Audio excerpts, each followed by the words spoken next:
questão da facilidade do nosso sistema financeiro brasileiro, né? É a falta de controle, é a falta de cuidado, né, com os ganhos versus os gastos. As pessoas não querem, né, ter essa demanda, as pessoas não querem enxergar talvez a realidade. E aí, pessoal? Então a gente vai dar continuidade ao nosso podcast sobre educação financeira. Então, no último podcast a gente falou sobre educação financeira e seus conceitos básicos. Então, agora a gente vai falar sobre algo que, antes da gente falar sobre educação financeira, a gente tem que ter em mente a nossa situação, que é a questão do endividamento. A educação financeira ela vai servir justamente para poder amenizar as consequências que o endividamento traz para nós. E esse nosso bloco vai servir justamente para isso, porque nós vamos entrar em aspectos muito específicos dentro do endividamento. E para isso a gente conta aqui com a presença de dois especialistas. A gente tem o nosso professor Ricardo, economista, professor da faculdade da UEMS de Ponta Porã. A gente tem o professor Raul, também economista, professor de Ponta Porã, lá na UEMS. Para a gente começar, então, eu vou falar sobre o que leva as pessoas, então, à questão do endividamento. O que leva a pessoa ou a família como um todo a se endividar? Quais são os principais motivos para isso? Professor Ricardo, por gentileza. Bom, mais uma vez, prazer estar aqui com vocês, né, Raul? Muito obrigado pela presença. Assim como discutimos no nosso episódio anterior, é basicamente a falta de controle e transparência. As pessoas não querem, né, ter essa demanda, as pessoas não querem enxergar talvez a realidade. Então o endividamento ele se dá por uma falta de controle no volume de gastos. As pessoas que gastam mais do que ganham, obviamente, num futuro não muito distante, caso elas não consigam equilibrar essa questão de orçamento, ela poderá estar endividada. Né? E aí, atualmente, no Brasil, nós temos em torno de 60%, 65% da população que vive em situação de endividamento. Então, é algo que é generalizado. Nós não estamos falando aqui de um caso, ou 2, 5%, 10%. Estamos falando de mais de 60% da população que ela hoje se encontra endividada. Então, na minha visão, é a falta de controle, é a falta de cuidado, né, com os ganhos versus os gastos. E assim como eu disse no episódio anterior, nós somos consumistas. Né? Então, o consumismo exagerado é um fator também que leva ao endividamento. É a questão do crédito. A pessoa que não controla muito bem o crédito também é um fator que gera no futuro endividamento. E até complementando, né, Ricardo? Também tem a questão da facilidade do nosso sistema financeiro brasileiro, né? Então, o nosso, no Brasil, hoje é um dos principais, né, de mais avançados possíveis. Inclusive que a gente tem o Pix, né? Justamente. Então, isso já comprova a facilidade que a gente tem de um pagamento instantâneo. Pois é. Além disso, também, né, da facilidade de obter linhas de crédito, né? Então, na nossa facilidade do sistema bancário, as pessoas hoje com uma renda de 5 mil pode ter até 40 mil ou até limite. mais de limite, né? Então, quem não sabe se controlar acaba se perdendo dentro disso. E aí entra muito da questão também cultural, né? Cultural e educação, né? Então, a gente tem um sistema educacional nosso que muitas vezes não é ensinado, né? A parte de educação financeira, isso acaba atrapalhando, né? Então, em conjunto com a parte educacional e cultural, isso acaba levando ao endividamento das pessoas, né? Então, a melhor forma seria, primeiramente, educar as pessoas e saber controlar, né? Então, eu sempre costumo dizer, quando a pessoa deve, ela não quer nem acessar o aplicativo do banco, né? E não é fugindo das suas dívidas que você vai deixar de pagar, não é assim que funciona, né? Então, isso complementando, acho que a parte cultural e educacional nossa é um dos principais fatores também. Perfeito. Nessa parte cultural, eu vejo o marketing como um todo, em cima dos produtos, sendo muito importante nessa questão de endividamento.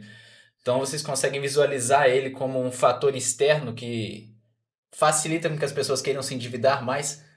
Porque, às vezes, eu vejo uma nova blusinha da Shein, eu já quero comprar, por mais que seja taxada, etc. Mas isso seria um fator externo que fariam com que aumentasse o endividamento? Com certeza. Eu acredito que assim, hoje nós vivemos um mundo muito dinâmico, né? E o consumo ele hoje é internacional. Você citou a Shein. Então a gente consegue fazer compras internacionais muito facilmente, muito rapidamente.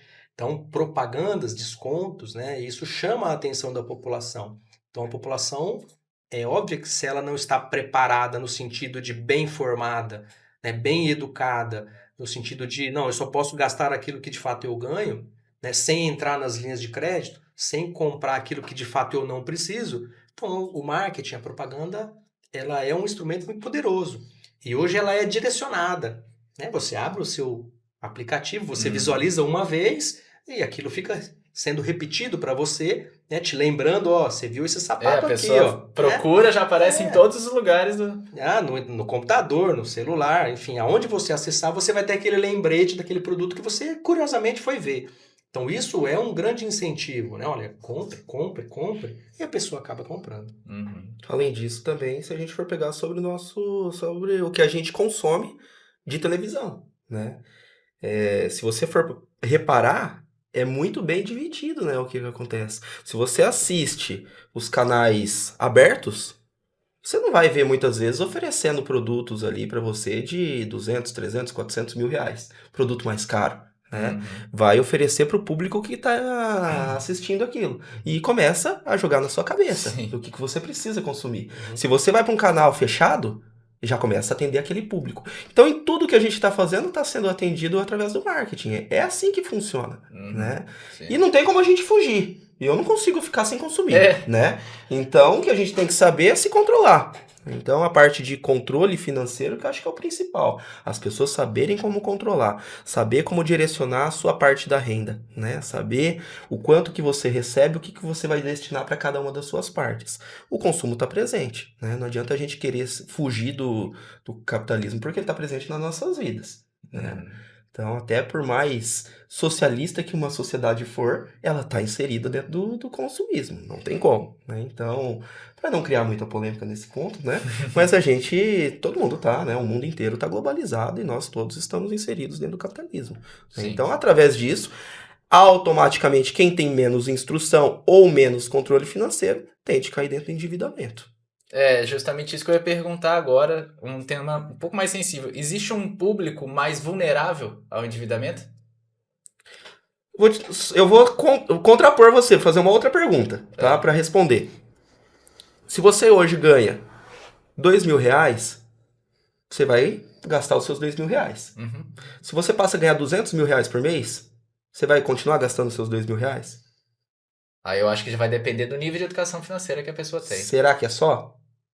Ou talvez pelo mundo que você está inserido, a sociedade que você vai estar inserido, que você vai querer acompanhar. Você está entendendo? Entra a parte comportamental, tá? Então entra muito da parte comportamental. As pessoas são movidas por isso, tá? De acordo com qual é a classe que você está inserido, você vai querer consumir daquela forma. Então, assim, é onde você está inserido, não tem como.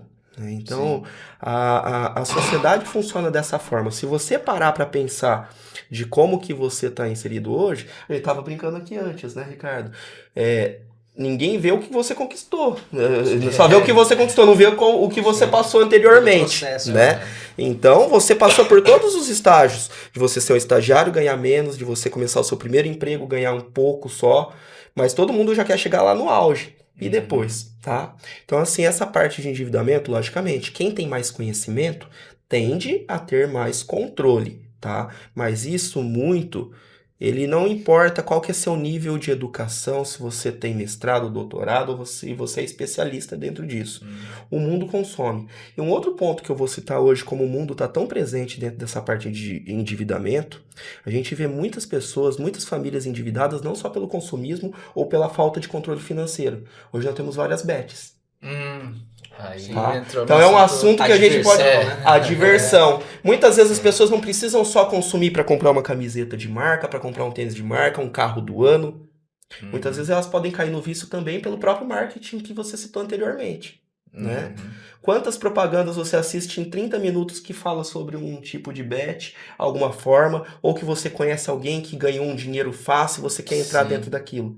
Isso gera endividamento também. A gente não pode só citar o consumo físico de você receber algo palpável, mas a gente também tem que citar dentro dessa outra parte. E é uma imersão tão grande que você falou do esporte, né? Se a gente assistir, não importa em qual plataforma ou na TV, qualquer esporte, vai ter uma bet presente lá patrocinando. Ou na própria camisa do time. 20 times da Série A. do Nas Campeonato propagandas. Brasileiro, quantos que tem uma Bet patrocinando? Nossa, Os bobear. 20.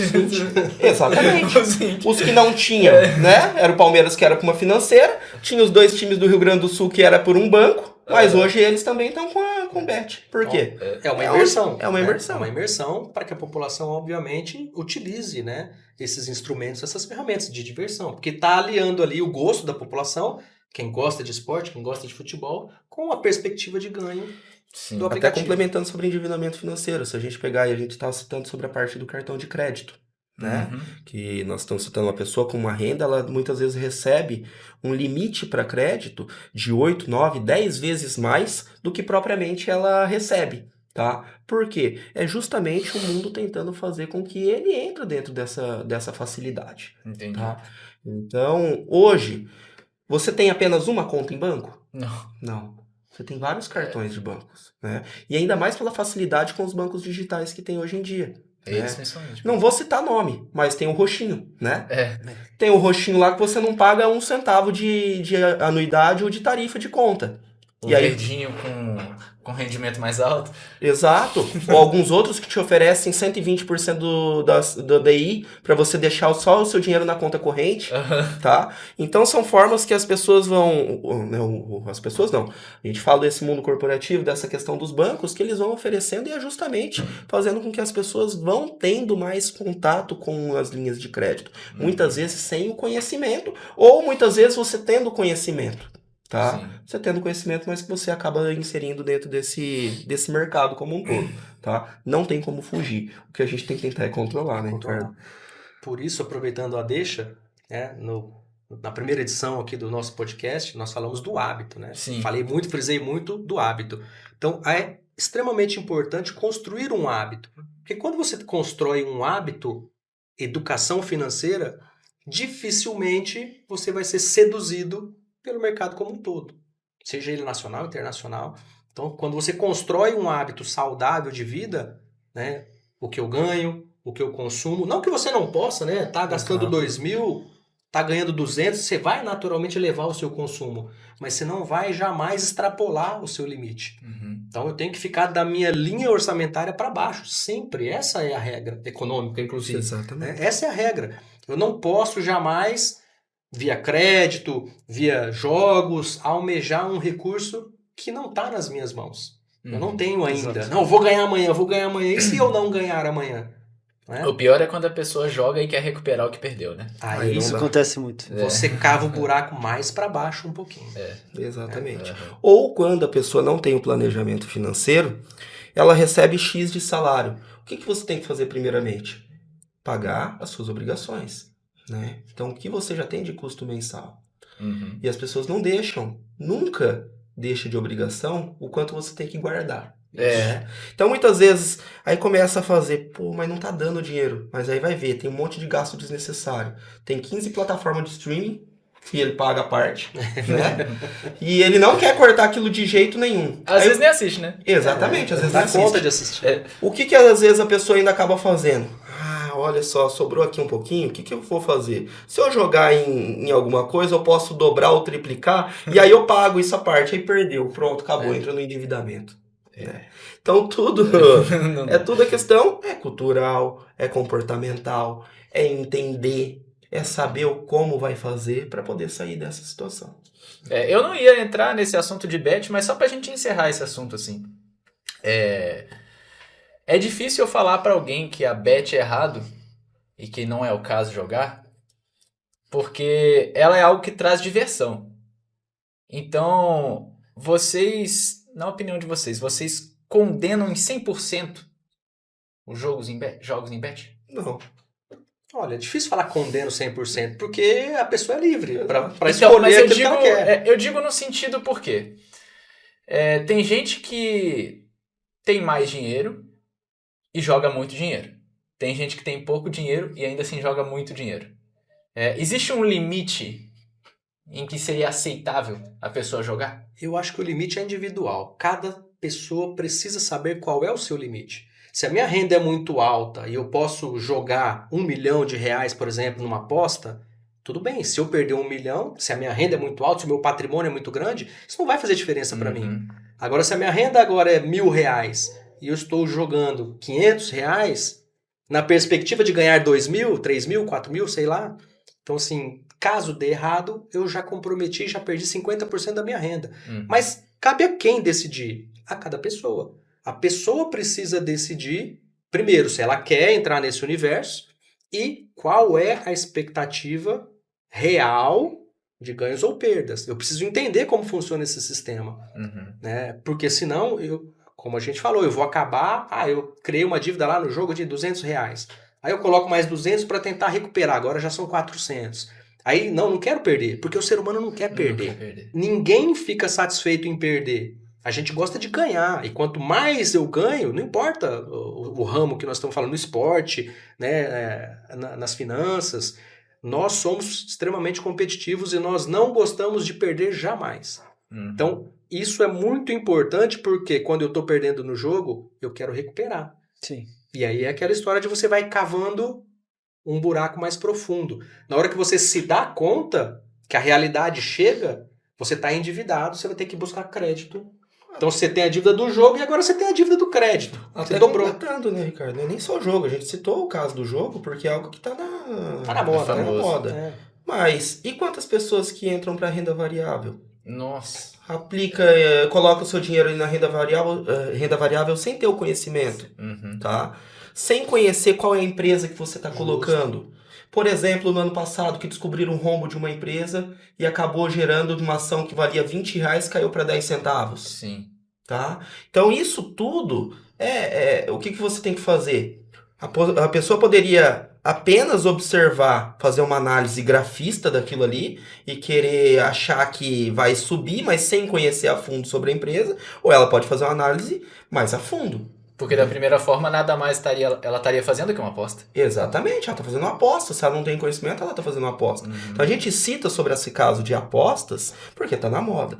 Mas é muito comum, não só pessoas de menor renda, mas pessoas de grandes rendas perderem suas fortunas por não saber onde está aplicando, por não buscarem profissionais especialistas que sabem sobre o assunto para estar colocando o seu dinheiro e acaba colocando por conta própria apenas por aposta. Sim. Tá? A renda variável hoje é o principal mercado de apostas.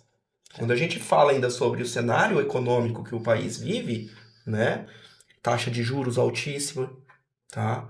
A cada vez mais aumentando 0,5% a cada reunião do Copom, né? Com projeção de continuar com essa taxa de juros um pouco mais elevada por um período, as pessoas tentando ainda fazer apostas dentro do mercado financeiro, né? Ao invés de buscar a própria segurança que é da renda fixa.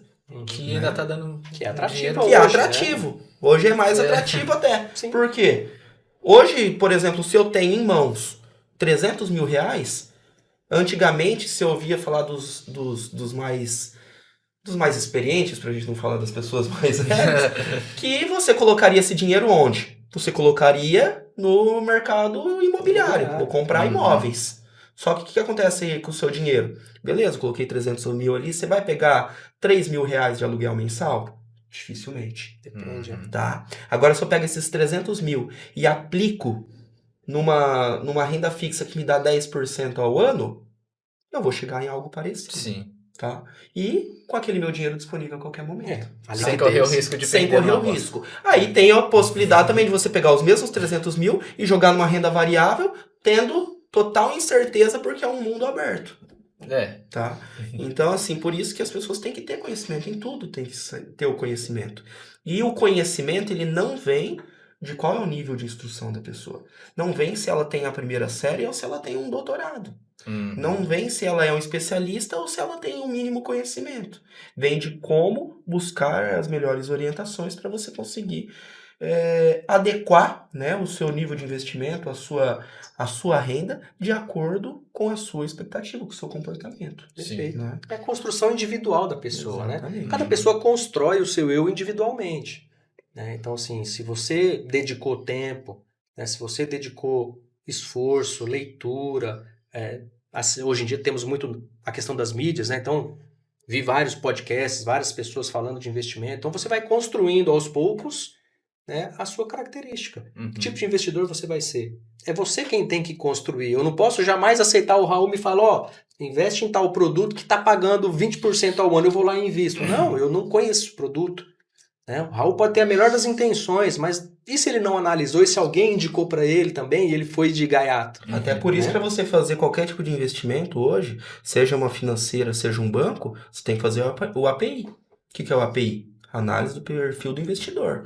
Sim. E ele não é eterno, Sim, ele muda. tá? A cada período, você tem que refazer esse API. Para que ele serve isso? Para ver se não mudou o seu perfil. Sim. Tá? Então, para que se tenha até assessoria dos próprios bancos ou financeiras ou corretoras, eles precisam analisar o seu perfil. Eles não vão te oferecer um produto de renda variável, sendo que o seu perfil de uma pessoa avessa ao risco, que você não quer perder.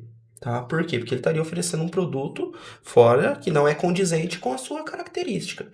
Tá? Então, isso também, por isso que muitas vezes as pessoas elas acabam se endividando por não buscar profissionais adequados, tá? E quando a gente fala, por exemplo, sobre tipos de bancos, que a gente já até falou, hoje em dia tem muita facilidade com banco digital.